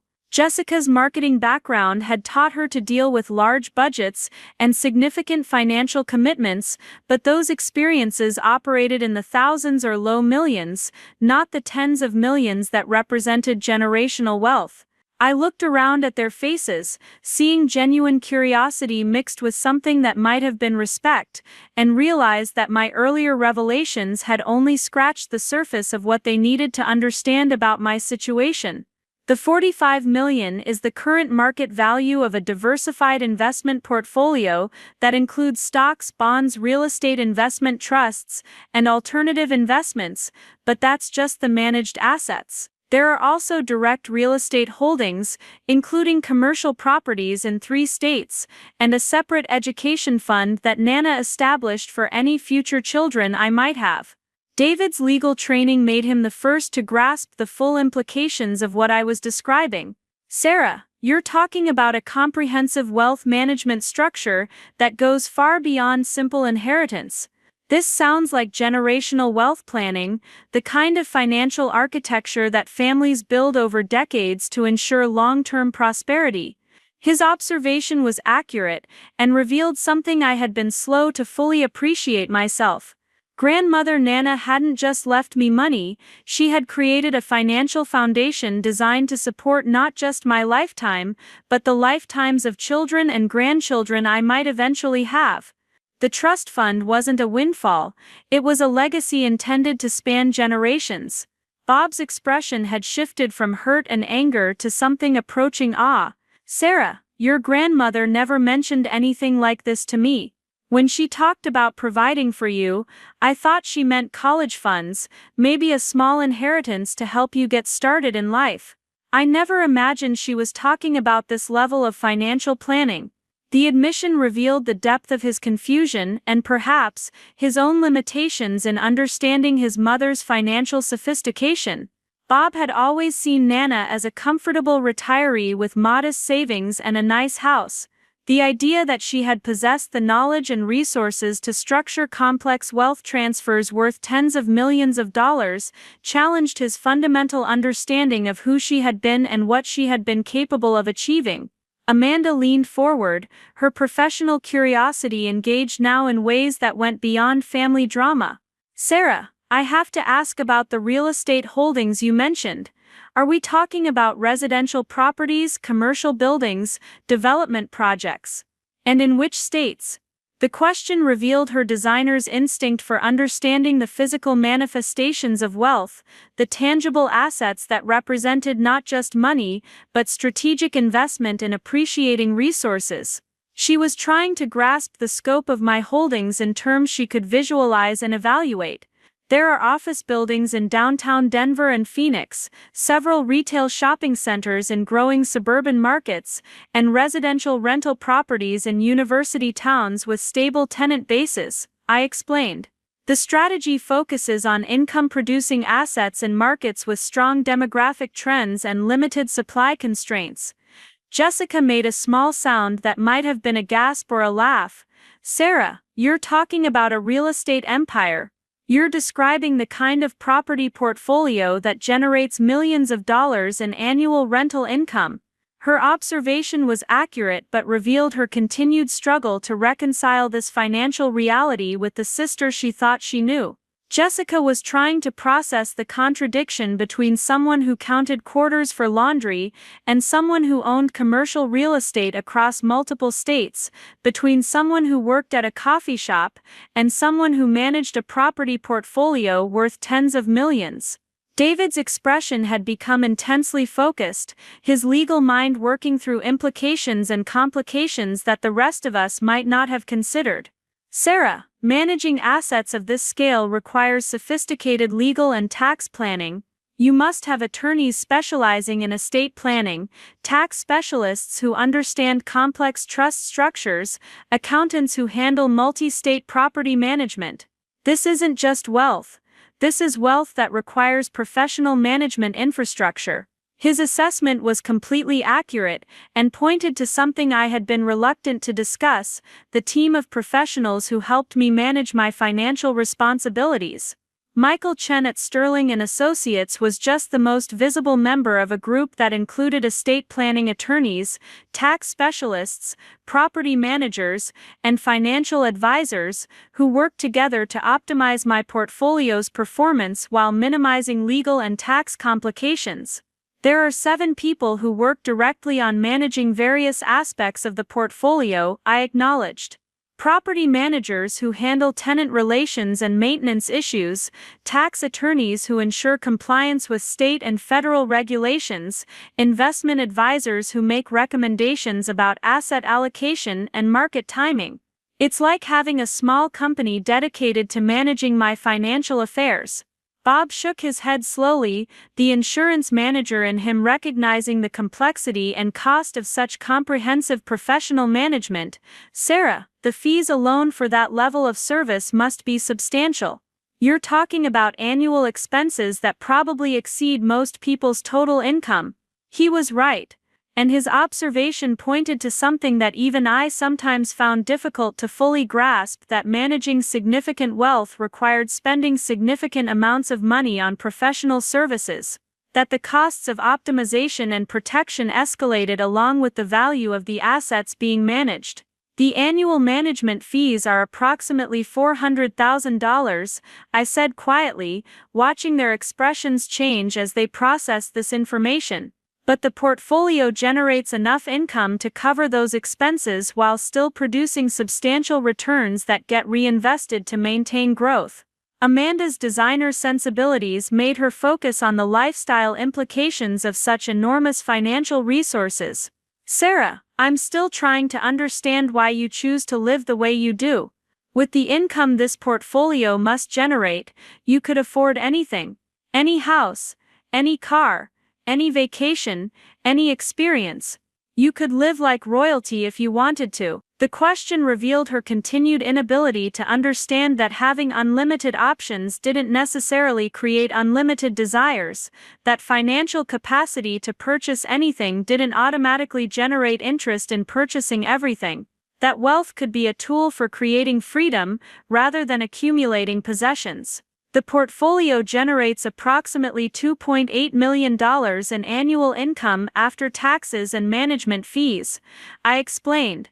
That's enough to support any lifestyle I might want to pursue. But what I discovered over the past 3 years is that the lifestyle I actually want doesn't require spending millions of dollars to achieve. Jessica's voice was barely above a whisper when she responded. Sarah, you earn more money in passive investment income each year than David and I earn combined from our careers. You earn more money each month than most people earn in an entire year, and you choose to work at a coffee shop for $12 an hour. The stark comparison highlighted the surreal nature of my situation, the disconnect between my financial capacity and my chosen lifestyle that had been driving their confusion and resentment all evening. Jessica had finally grasped the full scope of the contradiction they had been struggling to understand: someone with unlimited financial freedom, choosing circumstances that appeared to represent significant limitation. David leaned back in his chair, his legal training making him approach the situation with careful analysis rather than emotional reaction. Sarah, I need to ask about the legal structure of these holdings. Are you the sole beneficiary of the trust, or are there other family members who have interests in these assets? Are there conditions or restrictions that affect your access to the principal amounts, or do you have complete discretionary control? The questions revealed his understanding that complex wealth structures often included provisions designed to protect assets from beneficiary inexperience, creditor claims, or family disputes. He was trying to determine whether my control over the wealth was absolute or subject to external oversight and restriction. I have complete discretionary control over all assets and income, I replied. The trust terminated when I turned 25 and demonstrated 3 years of financial independence. Everything transferred to my direct ownership at that point, with no restrictions, conditions, or oversight requirements. The information seemed to surprise David, whose experience with wealthy clients had taught him that most families preferred to maintain some level of structural protection even after beneficiaries reached maturity. That's unusual, Sarah. Most estate planners recommend maintaining some form of trust protection indefinitely, especially for assets of this magnitude. His observation was accurate and pointed to something distinctive about grandmother Nana's approach to wealth transfer. She had prioritized my autonomy and independence over asset protection, choosing to trust my judgment completely rather than building in safeguards against potential mismanagement or external threats. Nana's instructions were very specific. I explained. She wanted me to have complete freedom to make my own choices, even if those choices were different from what others might recommend. She believed that wealth should enhance autonomy rather than create dependency, that having resources should increase freedom rather than create obligation to use them in conventional ways. Bob's expression softened as he processed this information about his mother's intentions and philosophy. That sounds like her, he admitted. Helen always valued independence above security, always believed that people needed to find their own paths rather than following prescribed formulas for success. The observation revealed a side of grandmother Nana that I had known intimately but that perhaps Bob had understood less clearly. She had possessed the rare combination of financial sophistication and philosophical depth that allowed her to structure complex wealth transfers while maintaining focus on the human values and personal development that she considered more important than mere asset accumulation. Amanda's voice carried a note of wonder when she spoke again. Sarah, do you realize what this means in practical terms? You could quit your job tomorrow and never work again. You could travel anywhere, live anywhere, do anything you wanted for the rest of your life. You could support charities, start foundations, influence political campaigns, make a difference in ways that most people can only dream about. Her observations were accurate and highlighted possibilities I had been contemplating during my 3 years of financial awakening. The wealth grandmother Nana had entrusted to me wasn't just personal security, it was potential social influence, the capacity to affect change, the resources to support causes and organizations that aligned with my values and priorities. All of that is true, I acknowledged. But what I learned during these 3 years is that having the power to do anything made it more important to choose carefully what I actually wanted to do. Having unlimited options forced me to think deeply about what would bring genuine satisfaction, rather than just immediate gratification. Jessica shook her head, still struggling to reconcile my choices with the opportunities my wealth represented. Sarah, I understand wanting to be thoughtful about your choices, but you've spent 3 years working at a job that pays minimum wage while sitting on resources that could fund entire charitable organizations. Don't you feel some responsibility to use your wealth for something more significant than personal philosophical exploration? The challenge was thoughtful and pointed to tensions I had been grappling with throughout my period of chosen simplicity. Jessica had identified a genuine ethical question about the responsibilities that came with extraordinary wealth, the obligations to use resources for social benefit rather than personal experimentation. The weight of that question, combined with the evening's revelations and confrontations, was about to shift our conversation into territory that none of us had anticipated when we started discussing my financial situation. We were moving beyond family dynamics and hurt feelings into fundamental questions about wealth, responsibility, and the purpose of resources that exceeded anything most people would ever possess.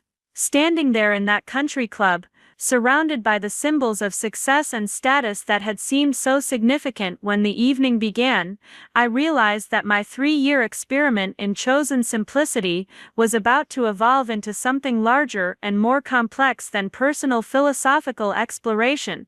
The $45 million wasn't just my inheritance, it was my opportunity to demonstrate that Grandmother Nana's faith in my character had been justified in ways that extended far beyond managing money wisely. Part 8. The web of assumptions unravels. Jessica's question about responsibility hung in the air between us like a challenge I couldn't ignore.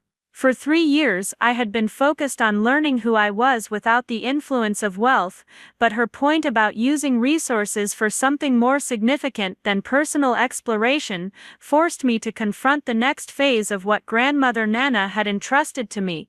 The country club setting, with its careful displays of status and success, suddenly felt like the wrong place to be having such a profound conversation about purpose and obligation. "You're asking the right questions, Jessica," I said carefully, "and I've been asking them too. The difference is that I spent 3 years learning what mattered to me before I started making decisions about how to use resources that could affect thousands of other people's lives." David leaned forward, his legal training making him recognize the complexity of wealth management decisions that extended beyond personal financial planning. "Sarah, are you saying you've been developing some kind of philanthropic strategy, some plan for using these resources for charitable or social purposes?" The question revealed his understanding that wealth at my level carried implications beyond personal lifestyle choices, that managing tens of millions of dollars inevitably involved decisions about social impact and community responsibility. But it also showed his assumption that philanthropy was something that required formal planning and institutional structure, rather than organic development based on authentic understanding of community needs. "I've been developing relationships," I replied. "Real relationships with people whose lives aren't insulated by wealth, who face challenges that money can solve, but only if it's applied thoughtfully and respectfully." Working at Brewster's Coffee House wasn't just about learning contentment, it was about understanding what actual problems look like from the inside. Amanda's expression shifted as she began to grasp the implications of what I was describing. "You mean you've been doing research, studying poverty and financial stress, not from academic or charitable distance, but from daily proximity to people who experience it directly?" Her observation was more perceptive than I had expected, revealing her ability to understand strategic thinking even when it operated outside her usual professional context. She had recognized that my choice to work at a coffee shop and live modestly hadn't been merely philosophical, it had been investigative, a way of gathering information about how financial stress affected real people in real situations. "Mrs. Henderson comes in every morning for decaf, with extra foam and a dash of cinnamon," I said, looking around at their faces. "She's 73 years old, lives on Social Security and a small pension from her late husband's job at the post office. She budgets $12 a week for coffee because it's the one small luxury she allows herself, but she tips me whatever change she has left after buying groceries each Friday." Bob's expression softened as he recognized the human specificity of what I was describing, the way individual stories differed from statistical abstractions about poverty and financial constraint among elderly Americans. "Marcus Williams works 2 jobs to support his mother and younger sister, while finishing his degree in computer science at the community college," I continued. He comes in at 6 every morning before his shift at the warehouse, orders black coffee and studies for his programming classes in the corner booth. He's brilliant, motivated, and stuck in a cycle where working enough hours to support his family leaves him too exhausted to excel academically. Jessica's marketing background made her understand the power of individual stories to illustrate larger social issues, but she was struggling to connect these personal narratives to the broader question of how my wealth should be deployed for maximum social benefit. Sarah, these are touching stories, and I'm sure you've learned a lot about the challenges working-class people face. But knowing individual stories doesn't necessarily translate into effective strategies for using financial resources to create systemic change. Her challenge was fair and revealed the tension between personal relationship and institutional impact that I had been grappling with throughout my 3 years of chosen simplicity. She was right that understanding individual stories didn't automatically generate solutions that could be scaled to address broader social problems. You're absolutely right, I acknowledged. But what I learned is that most philanthropic strategies fail because they're designed by people who understand systems but don't understand individuals. They create programs that look good on paper, but don't address the actual obstacles that prevent people like Marcus from breaking out of cycles that limit their potential. David's legal experience with nonprofit organizations made him recognize the validity of my observation. Sarah's got a point there. I've worked with several charitable foundations, and there's often a disconnect between board-level strategy and ground-level implementation. The people making funding decisions rarely have direct experience with the problems they're trying to solve. His support surprised me, suggesting that his initial skepticism about my choices was evolving into recognition that my unconventional approach might have generated insights that traditional philanthropic planning typically missed. Amanda seemed to be processing the conversation on multiple levels simultaneously, her designer's training making her think about systems and aesthetics, while her family loyalty made her grapple with the personal implications of my revelations. So what you're saying, Sarah, is that you've been conducting a 3-year field study in economic inequality, using yourself as the primary research instrument. The framework she provided was more sophisticated than I had expected, revealing her ability to understand my approach in academic terms that gave it legitimacy beyond mere personal experimentation. She had identified something I hadn't fully articulated even to myself, that my chosen lifestyle had been a form of participatory research designed to generate authentic understanding of social problems I eventually planned to address. That's part of it, I agreed. But it was also about learning whether I could find satisfaction and meaning without using wealth as a shortcut to comfort and status. I needed to know if my values were genuine or just theoretical before I started making decisions about how to use resources that could affect hundreds of thousands of people. Bob's expression had been shifting throughout our conversation, moving from hurt and anger through confusion toward something that looked like grudging respect. Sarah, I have to admit, what you're describing sounds like the kind of character testing your grandmother always believed in. She used to say that people revealed their true nature when they had choices, not when they were forced into circumstances. The observation touched something deep in my understanding of what grandmother Nana had been trying to achieve through the complex structure she had created for my inheritance. She hadn't just wanted me to have financial security, she had wanted me to develop the wisdom and character necessary to use wealth responsibly, to understand both its potential benefits and its corrupting dangers. Every quarter when I met with Michael Chen to review portfolio performance, he would ask if I was ready to begin accessing the income stream for lifestyle enhancement, I explained. Every quarter I would tell him I needed more time to understand what kind of life I actually wanted to build, rather than what kind of life I could afford to purchase. Jessica's voice carried a note of wonder mixed with something that might have been admiration. So you've been turning down millions of dollars in available income while working for $12 an hour, and letting us worry about your financial security. The summary was accurate but didn't capture the full complexity of what those choices had meant in practical terms. Turning down access to millions of dollars hadn't been a simple matter of philosophical preference. It had required daily discipline, constant recommitment to values that were easier to maintain in theory than in practice. There were moments when it was harder than others, I admitted, when Mrs. Henderson mentioned that she couldn't afford her blood pressure medication because of an unexpected car repair.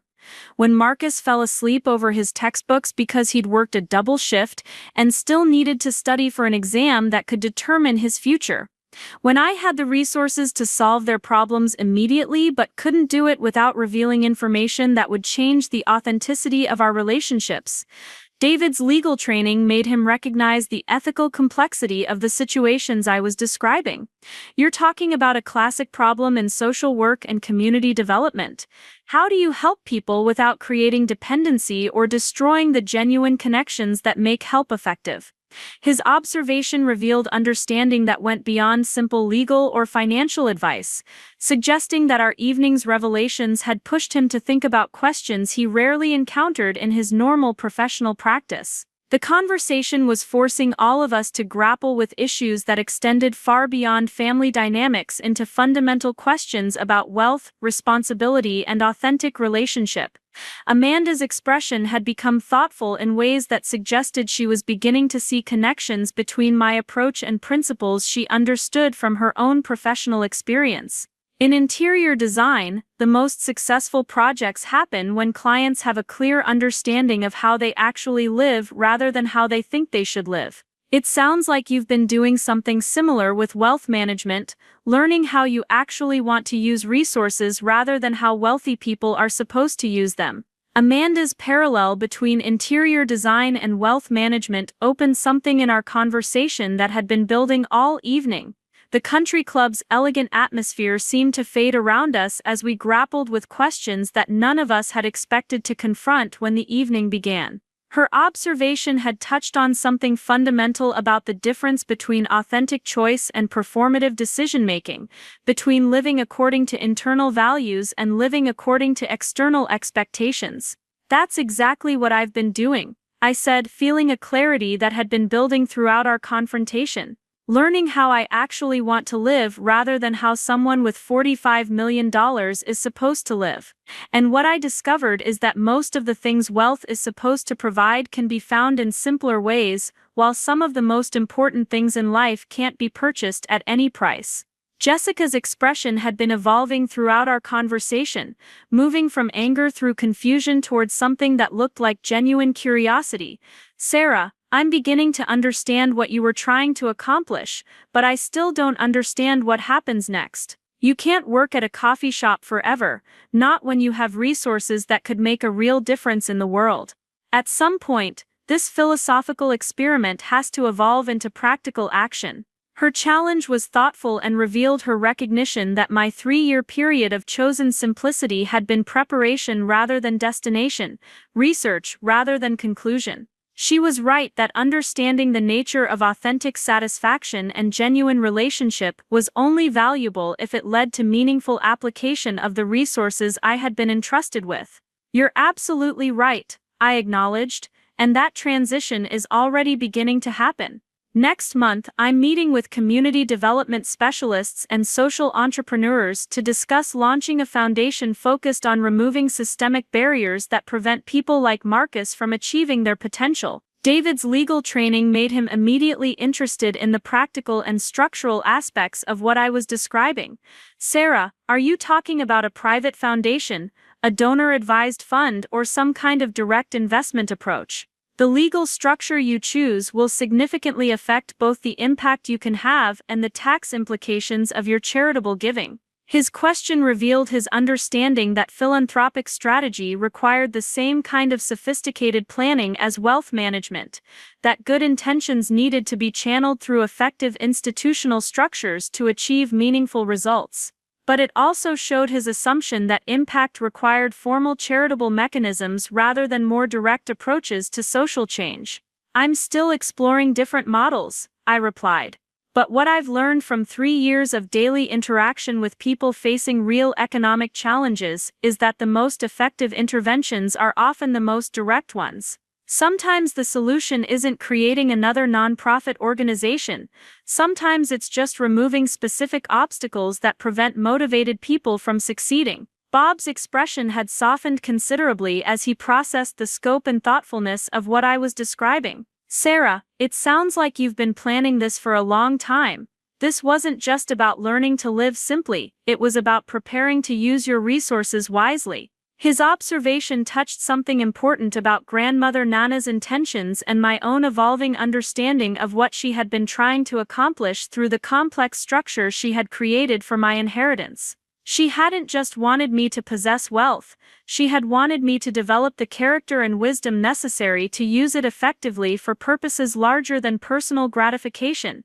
Every morning when I made coffee for Mrs. Henderson, every evening when I watched Marcus struggle to balance work and school, every time I chose contentment over consumption, I was learning something that no business school or philanthropic consulting firm could have taught me, I explained.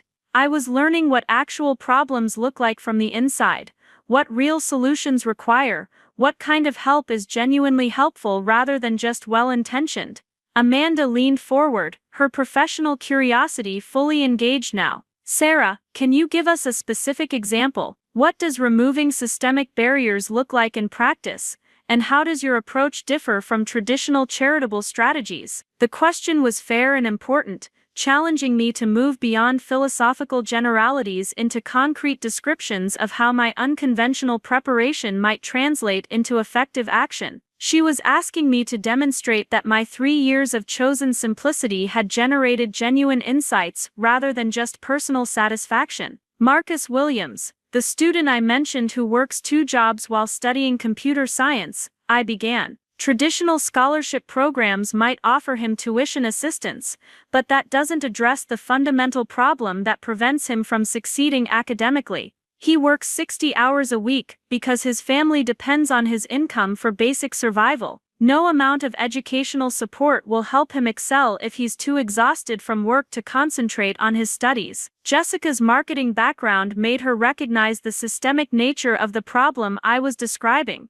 So you're talking about addressing the underlying economic pressures that make academic success difficult, not just providing educational resources. Her understanding was accurate and revealed something important about the difference between conventional charitable approaches and the more comprehensive interventions that my research had suggested might be more effective. Most philanthropic strategies focused on symptoms rather than causes, providing support within existing systems rather than changing the systems themselves. Exactly, I confirmed. What Marcus needs isn't just tuition assistance, he needs family economic stability that allows him to focus on education without sacrificing his relatives' basic needs. That might mean providing living expense support for his mother and sister, healthcare assistance that reduces their financial vulnerability, or even direct investment in small business opportunities that could generate sustainable income for the family. David's legal experience with complex financial structures made him recognize the sophistication of the approach I was describing. Sarah, you're talking about comprehensive social investment rather than traditional charity. You're describing interventions that address root causes rather than just alleviating immediate suffering. His observation was perceptive and highlighted the distinction between the approach I had been developing and the more conventional philanthropic strategies that most wealthy individuals pursued. Traditional charity often focused on providing temporary relief from symptoms of systemic problems. What I was contemplating was more like social investment designed to address underlying causes of economic vulnerability. The foundation I'm planning won't just distribute grants to worthy causes, I continued. It will identify specific individuals whose potential is being limited by solvable financial obstacles, then design comprehensive interventions that remove those obstacles permanently rather than just temporarily. Bob's insurance background made him recognize the actuarial sophistication of what I was describing. Sarah, you're talking about risk assessment and outcome optimization on an individual level. That's incredibly resource-intensive but potentially much more effective than broad-based programming that tries to help everyone a little bit instead of helping specific people completely. His understanding surprised me and revealed aspects of his professional expertise that I hadn't fully appreciated before. Bob's work in insurance had taught him to think about risk mitigation and outcome prediction in ways that translated directly to the kind of targeted social investment I was contemplating.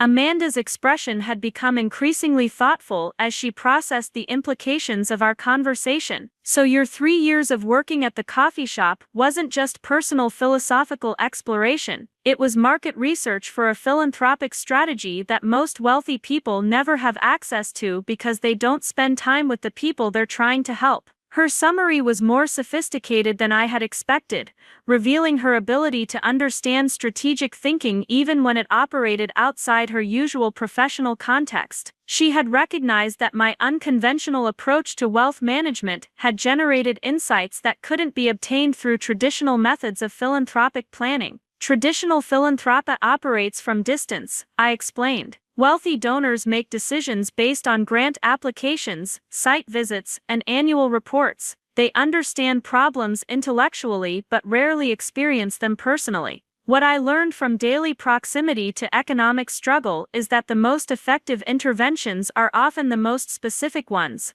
designed around individual circumstances rather than general categories of need. Jessica's voice carried a note of genuine admiration when she responded, "Sarah, I have to admit, what you've accomplished is extraordinary. You've turned inheritance into education, turned wealth into wisdom, turned resources into relationships that could actually make a difference." The acknowledgement was unexpected and generous, revealing her ability to move beyond personal hurt toward recognition of something larger and more important than family dynamics. Jessica had recognized that my choices, however initially painful to her assumptions about our relationship, had been serving purposes that extended far beyond personal preference or philosophical experimentation. "But I need to ask you something," Jessica continued, her voice becoming more serious. "After tonight, after revealing all of this to us, how does this change our family relationships? How do we move forward when everything we thought we knew about each other has been turned upside down?" The question was profound and necessary, addressing the emotional aftermath of revelations that had fundamentally altered the dynamics between us. Jessica had recognized that knowledge couldn't be unknown, that assumptions once exposed couldn't be restored, that our relationships would need to be rebuilt on foundations that acknowledged the new realities we all now understood. David leaned back in his chair, his legal training making him approach the question with systematic analysis. Jessica's right to ask about the practical implications of tonight's revelations. We've all been operating from false assumptions about Sarah's circumstances, and those assumptions shaped how we interacted with her, how we made decisions about family gatherings, how we allocated our own resources and attention. His observation was clinical but accurate, identifying the ways that incomplete information had distorted our family dynamics over the past 3 years. Every gesture of supposed generosity, every expression of concern, every offer of assistance had been predicated on beliefs about my circumstances that were fundamentally incorrect. "I don't want our relationships to be transactional," I said carefully. "I don't want you to feel like you need to treat me differently because of my financial circumstances. What I hope is that we can build relationships based on genuine connection rather than assumptions about relative need or capacity." Amanda's expression had become thoughtful in ways that suggested she was processing not just the immediate implications of our conversation but the broader questions it raised about authenticity and relationship.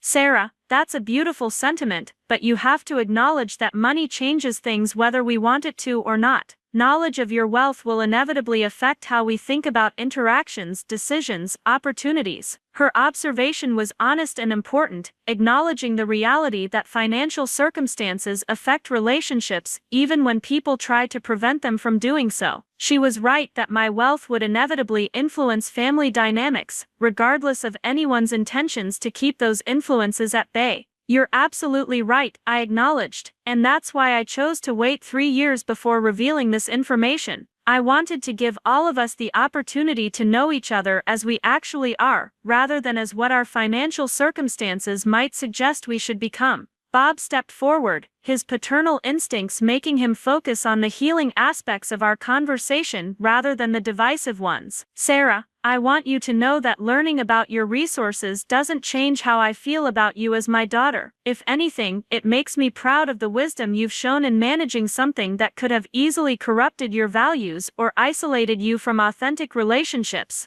The acknowledgement was unexpected and deeply moving, revealing Bob's ability to move beyond his own hurt toward recognition of the character development that my unconventional approach had required. He had recognized that managing extraordinary wealth without allowing it to corrupt personal values was an achievement that deserved respect rather than resentment. Jessica nodded slowly, her expression suggesting that she was beginning to process the evening's revelations in a broader context. "Sarah, I owe you an apology. When I called your fortune loose change, when I dismissed your lifestyle choices as naive or impractical, when I assumed you needed our help and guidance, I was revealing my own limitations rather than identifying yours." The apology was generous and revealed her capacity for self-reflection that went beyond simple acknowledgement of factual errors. She had recognized that her condescension had been based on her own narrow understanding of success and happiness, rather than on accurate assessment of my circumstances or choices. "Thank you for saying that," I replied. "But I also owe all of you an apology for allowing you to operate from incomplete information for so long. There were moments when I could have been more honest without compromising my principles, when I could have eased your concerns without revealing details about my financial situation." David's legal training made him recognize the mutual responsibility that our conversation had revealed. I think we all made assumptions that served our own psychological needs rather than reflecting accurate understanding of each other's circumstances. "Sarah assumed we couldn't love her without pitying her. We assumed she couldn't be happy without our assistance." His observation was sophisticated and revealed the complex ways that incomplete information and false assumptions had distorted all of our perspectives, creating a web of misunderstanding that had affected every family interaction over the past 3 years. Amanda looked around at our small group, her designer's eye perhaps seeing us differently than she had when the evening began. "So where do we go from here? How do we rebuild family relationships on foundations that acknowledge what we've all learned tonight?" The question was practical and necessary, challenging us to move beyond revelation and confrontation toward reconstruction of relationships that had been fundamentally altered by new understanding. She was asking us to envision a future based on truth rather than assumption, on genuine connection rather than perceived obligation. "I think we start by acknowledging that we're all different people than we were when this evening began," I suggested. "We start by recognizing that love doesn't require rescue, that family doesn't require inequality, that relationships can be based on mutual respect rather than perceived need." Jessica smiled, and for the first time all evening, the expression seemed completely genuine. "Sarah, I think I'm beginning to understand what your grandmother saw in you, why she structured her legacy the way she did, why she trusted you with resources that could have easily overwhelmed someone with less character and wisdom." The observation touched something deep in my understanding of what this entire experience had been designed to accomplish. Grandmother Nana hadn't just wanted to provide me with financial security, she had wanted to create circumstances that would allow me to develop the strength, wisdom, and authenticity necessary to use wealth as a tool for good, rather than as an end in itself. Looking around at my family's faces in that moment, seeing understanding replace assumption, respect replace condescension, and authentic curiosity replace false concern, I realized that the $45 million had been the least important part of what Grandmother Nana had given me. She had given me the opportunity to learn who I was when nobody was trying to change me, to discover what mattered when nothing was forcing my choices, to build relationships that weren't distorted by financial inequality. The country club setting that had seemed so imposing when I arrived now felt smaller and less significant. The crystal and marble, the designer clothing and expensive jewelry, all the symbols of success that I could have afforded but had chosen not to pursue, seemed less important than the authentic connections I was finally able to have with people who mattered to me. As we prepared to leave that evening, as the country club staff began cleaning up the remnants of Jessica's anniversary celebration, I realized that my real inheritance hadn't been money at all. It had been the wisdom to understand that wealth without character was worthless, that security without authenticity was empty, that resources without relationships were meaningless. The foundation I was planning, the community development work I was preparing to undertake, the systematic approach to removing barriers that prevented motivated people from achieving their potential, all of these were simply applications of what I had learned during 3 years of chosen simplicity. They were ways of using the resources grandmother Nana had entrusted to me to create the kind of world she had envisioned, a place where people were valued for who they were rather than what they possessed, where potential was nurtured rather than constrained by economic circumstance, where wealth served wisdom rather than replacing it. Walking out of the Riverside Country Club that night, surrounded by family members who finally knew me as I actually was rather than as they had assumed I should be, I understood that the most valuable thing I possessed wasn't in any investment portfolio or real estate holding. It was the knowledge that contentment could exist independently of consumption, that happiness could flourish without luxury, that the most meaningful relationships were built on truth rather than assumption.